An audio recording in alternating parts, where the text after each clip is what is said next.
The private hospital wing was quiet, except for the soft beeping of monitors and the muffled shuffle of nurses' shoes on polished floors.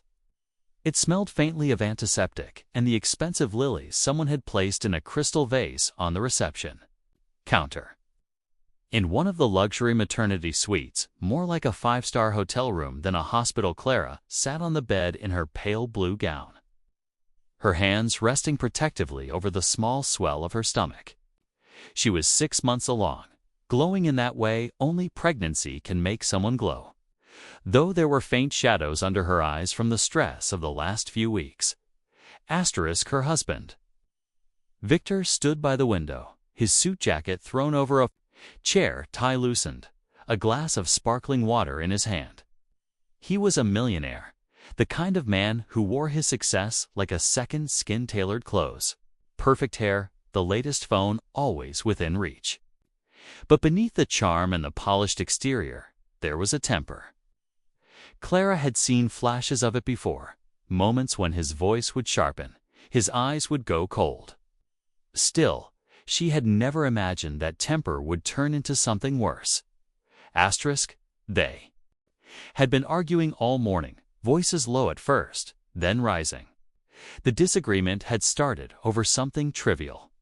Victor had canceled her favorite prenatal yoga class because he thought the instructor's methods were nonsense. Clara, already hormonal and tired, pushed back, telling him he had no right to control every aspect of her life. The words escalated, circling back to old grievances. His late nights at work, his constant criticism, his tendency to make decisions without her. At one point, Victor stepped closer, his jaw tight. "Do you even realize how much I've sacrificed? For you? For this child?" he snapped. Clara held her ground, refusing to be intimidated. But something in her defiance seemed to ignite something dangerous in him. Before she could react, his hand came up and struck her across the face. The sound of the slap was sharp and ugly in the otherwise silent room. Clara's head snapped to the side, her cheek instantly stinging. For a moment, she couldn't breathe. Her hands instinctively flew to her stomach, the fear for her unborn child overwhelming every other thought.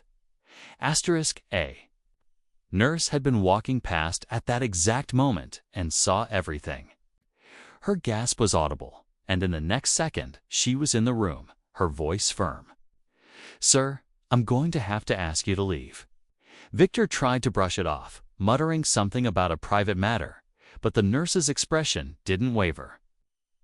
Within minutes, hospital security was called. Victor left, muttering threats under his breath, his face red not with shame, but with rage. Clara sat on the bed, trembling, her cheek hot and her heart pounding. Tears stung her eyes, but she blinked them back. She knew what she had to do. Her phone was on the nightstand. With shaking hands, she unlocked it and called her father. Her father, Alexander Kane, was not just any father. He was a titan of industry, a self-made billionaire who had built his empire from nothing. To most people, he was intimidating, a man who spoke little but whose words carried the weight of steel. To Clara, he was the one person she could always count on. When he answered, his deep voice was calm as always. Clara. The moment she heard his voice, her composure cracked. "Dad, he hit me." Her words came out in a whisper, choked with emotion. There was a pause, and when her father spoke again, his tone had shifted quiet, deadly. "Where are you?" Within an hour. Alexander was at the hospital. His arrival turned head stall, broad-shouldered, impeccably dressed in a charcoal suit, with a presence that seemed to pull all the air in the hallway toward him. Clara's mother was with him, her face pale with worry, rushing to her daughter's side. Alexander, however, went straight to business. He didn't raise his voice, didn't rage.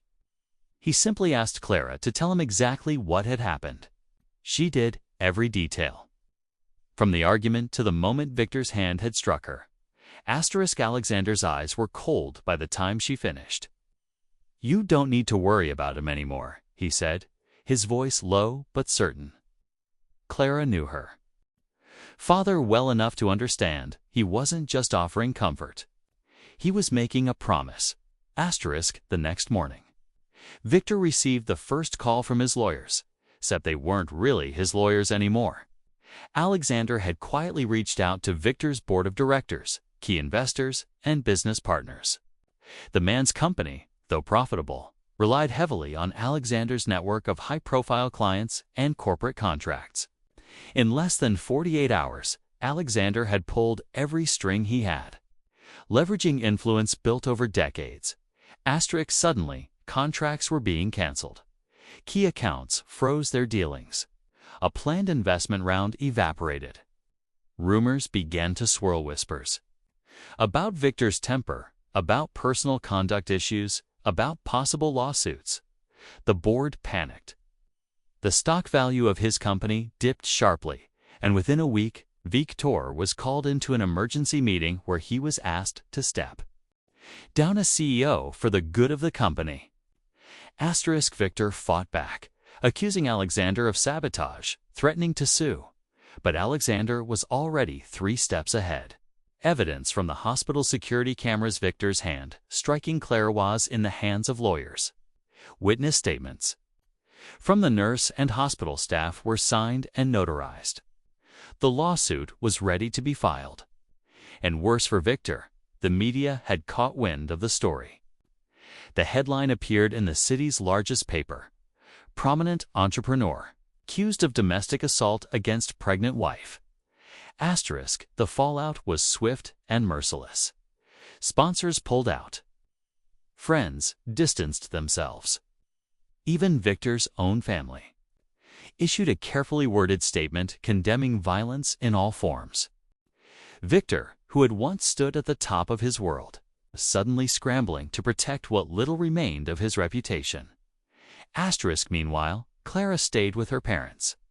Their home was a sprawling estate on the outskirts of the city, a place she hadn't lived in since her early 20s. It was quiet there, safe. Her father made sure she had the best doctors, the best care, everything she needed. He never pressed her to talk about Victor, but every time she saw the steely look in his eyes when the subject came up, she knew he hadn't forgotten. Alexander Kane was not a man who let harm to his family go unanswered. In private, Clara wrestled with her feelings. She was relieved to be away from Victor, grateful for her father's protection. But there was still pain that the man she had once loved could treat her so cruelly. Pain that her child would grow up in a broken home. She worried about the future, about custody battles, about what Victor might do next. But Alexander's quiet assurance was like a shield around her. The court case began 2 months later. By then, Victor's company was in shambles. His legal team tried to paint Clara as overly emotional due to pregnancy, implying the incident had been exaggerated. But the video footage left no room for interpretation. The slap was clear, the force undeniable. The judge's face hardened as he watched it. When it was Clara's turn to testify, she spoke calmly, her voice steady. She described the months leading up to that day, the control, the criticism, the moment of violence. She didn't cry. She didn't shout. She simply told the truth. And when the defense tried to rattle her, she met their questions with the same composure she had learned from her father. Victor avoided jail time by agreeing to a plea deal. But the restraining order was ironclad. He was ordered to attend anger management, pay a substantial settlement, and relinquish any claim to joint management of the child's upbringing, something Alexander's legal team had fought for relentlessly. The judge's closing remarks were pointed. Mr. Hayes, success in business does not excuse failure in character. By the time the case was over, Victor was a ghost in the city's business circles.